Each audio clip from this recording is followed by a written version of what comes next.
abordagens que ela conhecia. Lembrando, né, que ela era, né,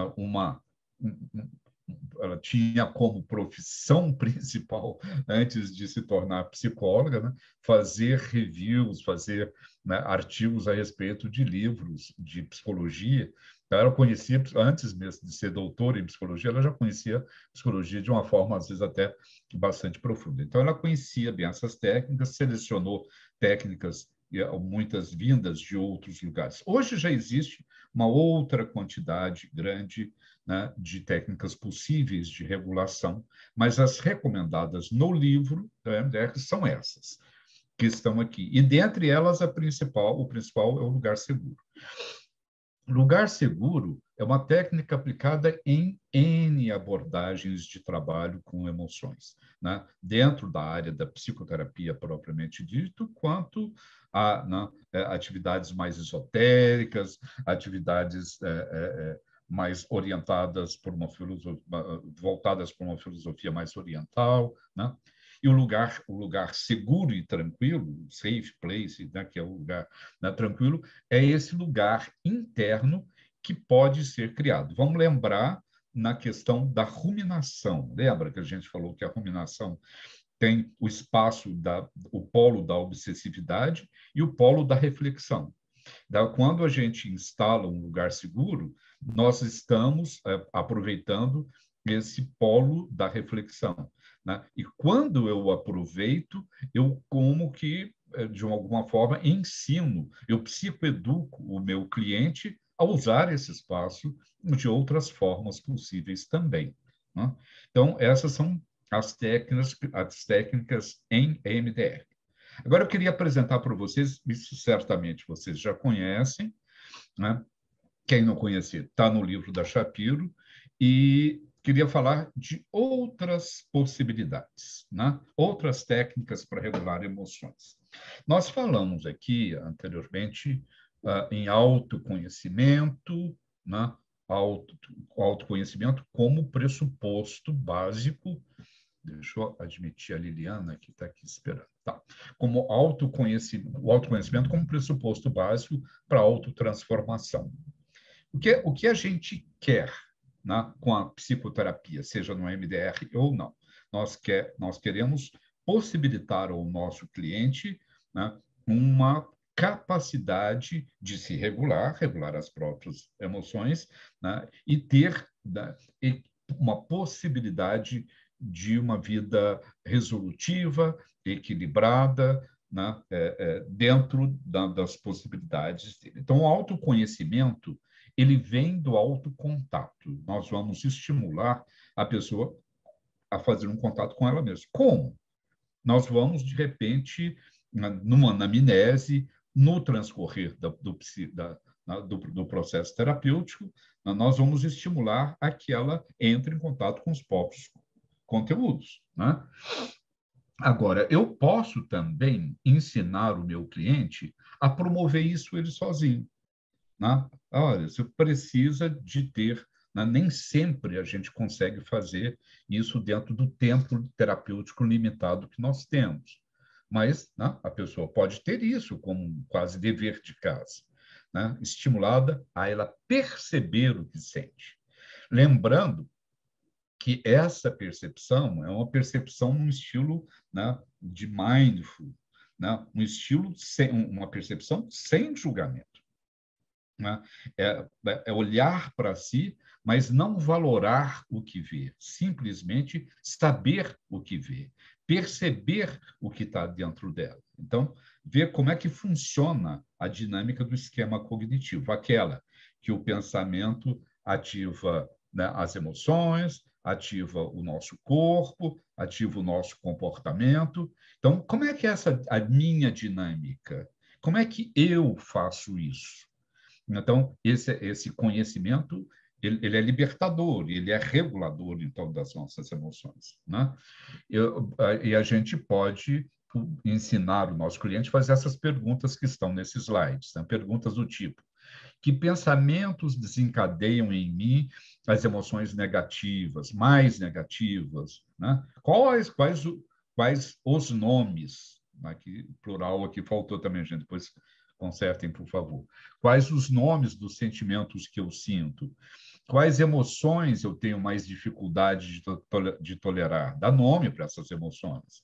Que emoções eu tenho mais facilidade de tolerar? Dá nome para essas emoções. Né? O que eu posso fazer em termos de comportamento, né, para usar, né, que eu tendo a usar para acalmar os meus sentimentos? Né?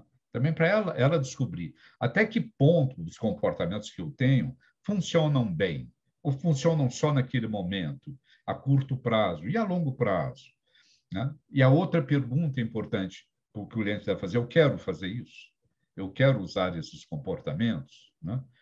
Ele pode estender ainda, né, que crenças subjacentes sobre mim, sobre os outros, sobre a vida em geral, tendem a me perpetuar, não, a me perturbar. Gente, ficou ruim esse, me perdoem.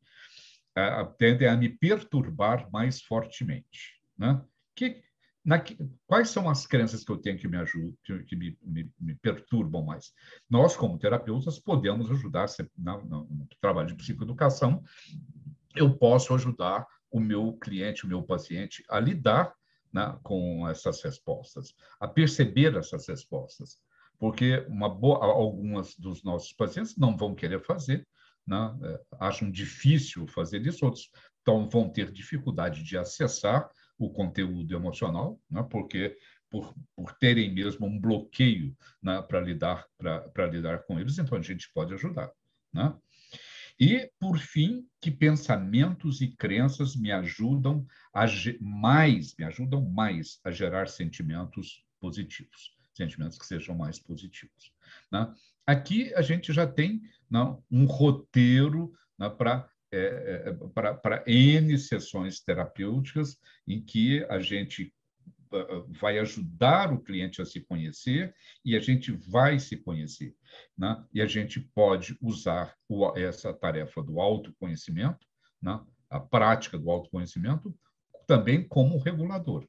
Né? Porque nós não vamos ter exclusividade de regular a emoção do nosso paciente. Nós não podemos ter essa pretensão que o meu paciente é completamente desregulado, mas quando ele vier à sessão, eu vou regulá-lo. Não, nós precisamos de ensiná-lo a se regular. Né? Então, essa é uma forma, né? Como nós vimos, essa é uma maneira. Né? Identificar. Né? Então, o que nós vimos aqui? Autoconhecimento é uma técnica, outra técnica de identificação. Né? A gente vai falar com o nosso cliente para ele identificar os gatilhos. Verifique que história você está contando para si mesmo. Essa situação da história que a pessoa conta para ela mesma é muitíssimo interessante. Eu uso isso muito na abordagem com os meus clientes. Né? Está prestando atenção na história que você está contando para você? Né? Essa é uma história real? Né? Quais os pontos dessa história que podem ser contestados? A sua lembrança, a sua capacidade mnemônica de recordação, né, está apurada mesmo para verificar se foi isso mesmo que aconteceu? Né? A situação é mesmo assim? Então, fazer a identificação dos gatilhos. Ok? Gente, podem perguntar. Durante o primeiro tempo, ninguém perguntou nada. Agora, então, no segundo tempo do jogo, quem quiser fazer perguntas, fique à vontade. Né? Uma outra possibilidade, né? Essa possibilidade é o pausar. Né? É a gente comandar o nosso pensamento, né? De forma a pausá-lo quando as situações incômodas sobrevêm. Né? Para. Você pode até dizer mesmo essa palavra para a nossa cabeça. Para aí. Né? E, né, a filosofia ancestral, né, do judaica, não, os cabalistas, acrescentam uma outra abordagem a essa questão, a essa possibilidade, que é dizer que incrível, a pessoa olhar e dizer que incrível, esta é uma situação que está aqui acontecendo comigo e que eu vou e que incrível porque ela pode me dizer alguma coisa a meu respeito.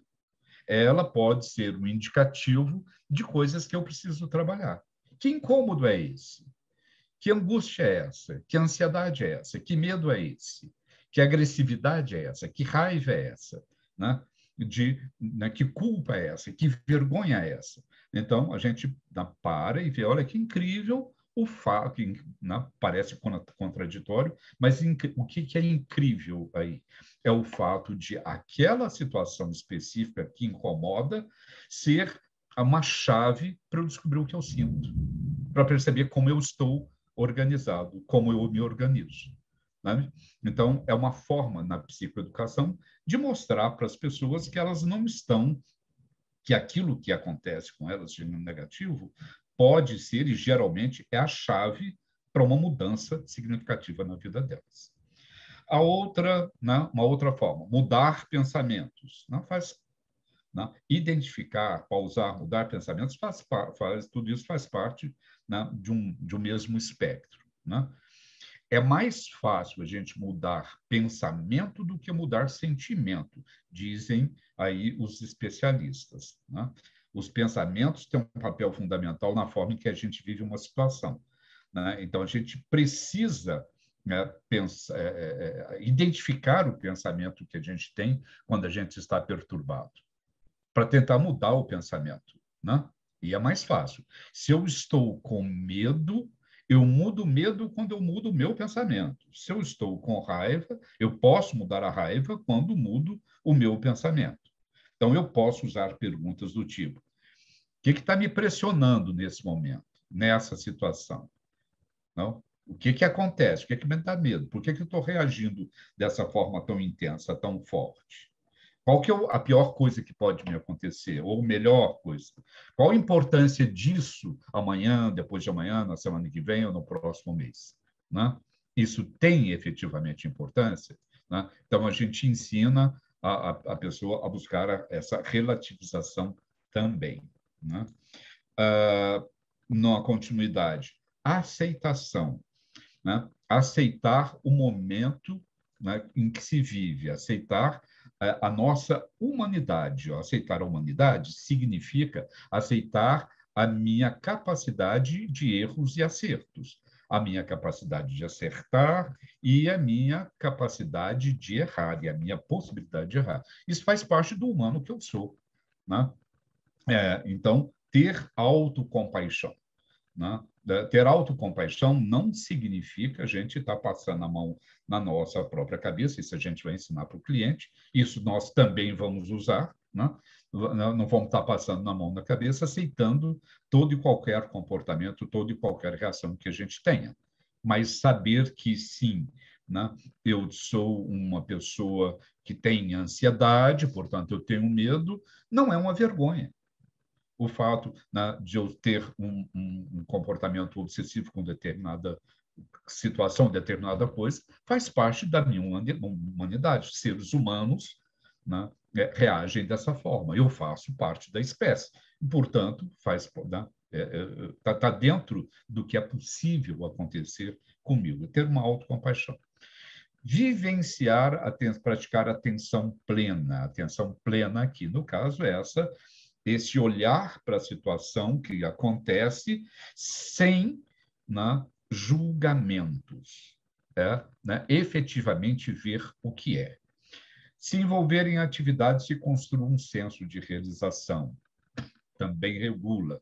Cuidar das necessidades físicas, também regula. Sono, alimentação, exercício e, obviamente, fazer terapia também regula. Não?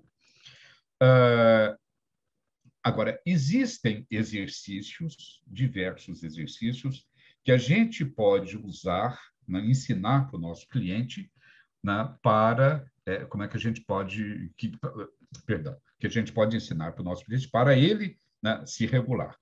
Eu fiz uma coleção aqui de alguns exercícios, alguns deles eu já tinha transmitido no curso, outros eu escrevi depois, acho que uns 2 aqui eu escrevi depois, né? Eles não estão descritos aqui, né? Mas quem tiver interesse é só me dizer ou passar aí para o espaço da mente, que eu encaminho depois um passo a passo desse exercício. O formato do nosso encontro não é um formato que permita eu falar de 10, de como realizar cada um desses exercícios aqui, né? E são todos exercícios muito interessantes que vão levar sempre dentro para aquele perfil que a gente, né, viu, né, anteriormente, para aquela estrutura, perfil não, para aquela estrutura de autocontato, autoconhecimento, autoaceitação como possibilidade de transformação, como possibilidade de mudança. Ok? Bom, desses exercícios aqui, eu vou ressaltar a importância do